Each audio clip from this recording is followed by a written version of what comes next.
There are a lot of things that happen on this planet that are simply out of our control. Try as we might to dominate everything around us. At the end of the day, we are constantly at the mercy of natural disasters. But not all disasters are the fault of nature. In fact, some of the most devastating disasters are simply the fault of human error and negligence. Had a little more care been taken, many of these catastrophes could have been avoided. From oil spills to chemical factories, here are 5 of the worst man-made disasters in human history. The Deepwater Horizon was a decade-old, semi-submersible drilling rig that was stationed in the Gulf of Mexico. The purpose of this structure was to drill an exploratory well over 18,000 feet below sea level. It was a fairly standard operation that was running successfully for many years. However, everything took a turn for the worst on April 20th, 2010. At 9:45 p.m. Central Time, a burst of water erupted from the marine riser and onto the rig. This was followed by a combination of mud, water, and worst of all, methane gas. It wasn't long after this that the methane gas caught fire and exploded. During all of this, 126 crew members were on board. They immediately knew something was wrong because they could feel 2 strong vibrations and the electric lights on board began to flicker. The crew members had less than 5 minutes to evacuate the structure. Out of the 126 people on board, 11 individuals lost their lives. By the time April 22nd came around, the entire rig had sunk into the sea. This was also the date in which the Coast Guard discovered that oil continued to leak from the rig at a rate of roughly 8,000 barrels per day. 2 remote-operated underwater vessels were sent to try to cap the well, but those efforts proved to be unsuccessful. Next, BP tried to place a 280,000-pound containment dome over the leak. While it is a technique that's useful in shallow water, it too failed here.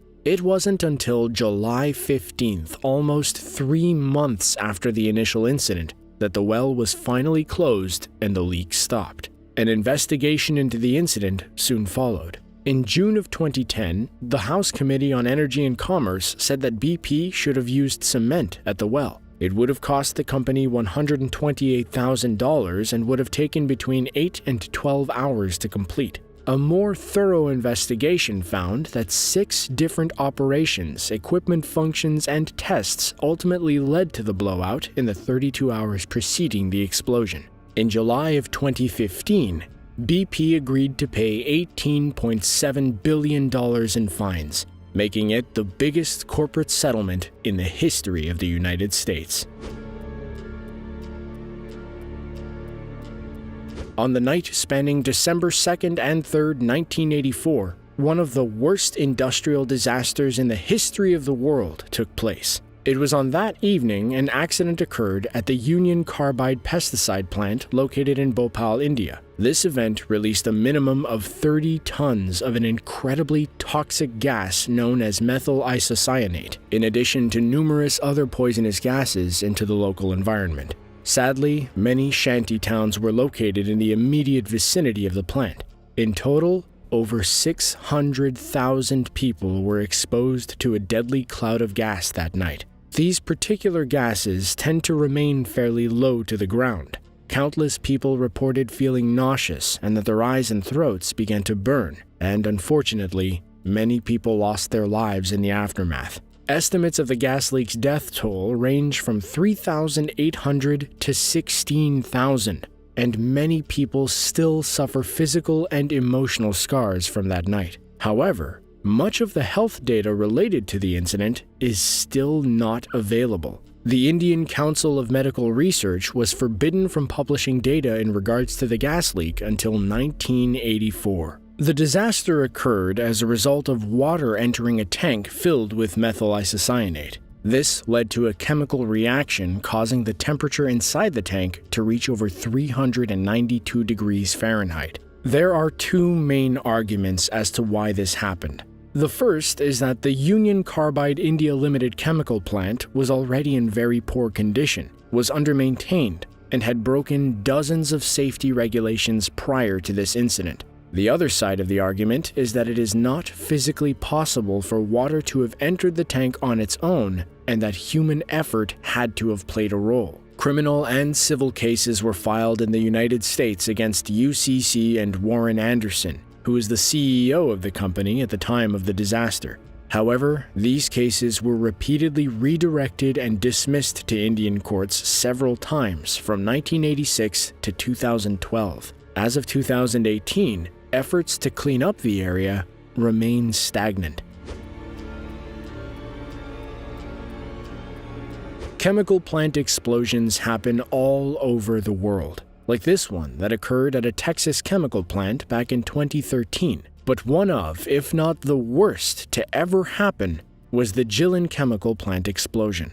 The Jilin chemical explosion actually consists of a series of blasts that took place on November 13, 2005, in Jilin City, China. Over the period of a single hour, numerous explosions occurred at the number 101 petrochemical plant that resulted in 6 deaths and dozens of injuries. 2 days after the explosions, it was determined that the accident site had a nitration unit for aniline equipment. One tower was jammed up and not handled properly, which ultimately led to the explosions. These blasts were so powerful that they completely shattered windows that were at least 650 feet away. Fires built up from the blasts that were not put out until the following day. More than 10,000 individuals had to be evacuated out of fear that more explosions could have been imminent.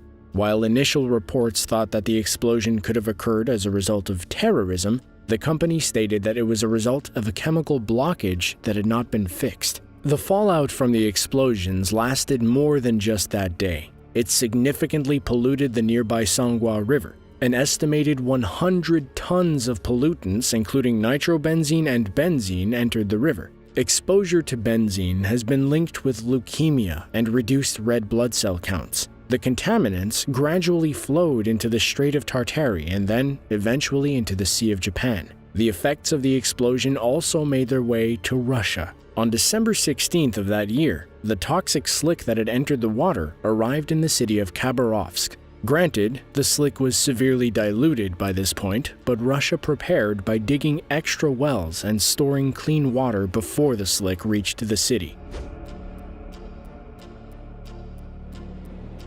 The Great Smog of 1952 refers to a significant air pollution event that overtook the city of London in early December of 1952.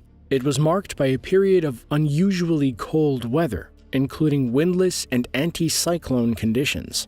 However, those factors didn't create the event all their own, or else this entry wouldn't make it on the list of man-made disasters. Much of the smog was due to collected airborne pollutants, mostly due to the city's heavy reliance on coal. While there had been smog events in the past, nothing was on the same scale as this. It resulted in a huge disruption by limiting people's visibility. The smog even made its way into indoor areas. Government reports that were made in the weeks that followed found that nearly 4,000 people died as a result of the smog, while an additional 100,000 people suffered illnesses. It was the worst smog event in the country's history. So much so that it led to many changes in regulations and practices. The most important item to come out of this event is the Clean Air Act of 1956, which introduced numerous measures to severely limit air pollution in the area. There were mandates calling for smokeless fuels, particularly in high-population regions. The bill has undergone modifications over the years, as well as a full repeal when the Clean Air Act came into effect in 1993. Luckily, nothing like London's Great Smog has occurred since. The Minamata disaster has one of the most ominous openings out of any man-made disaster ever. In the mid-1950s, people in the small Japanese town of Minamata began to notice cats going crazy and falling into the sea. Many believed the cats were intentionally committing suicide. However, the ailment that afflicted the cats soon made its way to people. Residents reported feeling numb in the lips and limbs. Many began to have problems seeing or hearing. And just like the cats, many people appeared to be going crazy and shouting uncontrollably. Something was affecting their nervous systems. It took until July of 1959 for the source of these ailments to be located. It all came down to people developing high levels of mercury poisoning, which has since been named Minamata disease. The immediate attention turned to a huge petrochemical plant run by the Chiso Corporation that was dumping large amounts of mercury into the Minamata Bay. When the fishermen protested the Chiso Corporation, the corporation made people sign deals. These documents stated that the company would compensate individuals for their illnesses, but they would not accept any present or future liability. A lot of townspeople, assuming this would be the only way to receive any amount of compensation, signed the paperwork. It took until 1968 for Chiso to stop poisoning the waters around Minamata. In 2004, Japan's Supreme Court ordered the government to pay 71.5 million yen, which comes out to about 703,000 American dollars, to the disease victims of Minamata. In 2010, Chiso was ordered to pay an additional 2.1 million yen in monthly medical allowances for those still suffering. All those decades later, and that small town still feels the impact of one company's negligence. If you enjoyed this video, then be sure to click the link on screen to check out our video about the 5 worst natural disasters in human history. As always, thank you all for watching, and we hope to see you in the next one.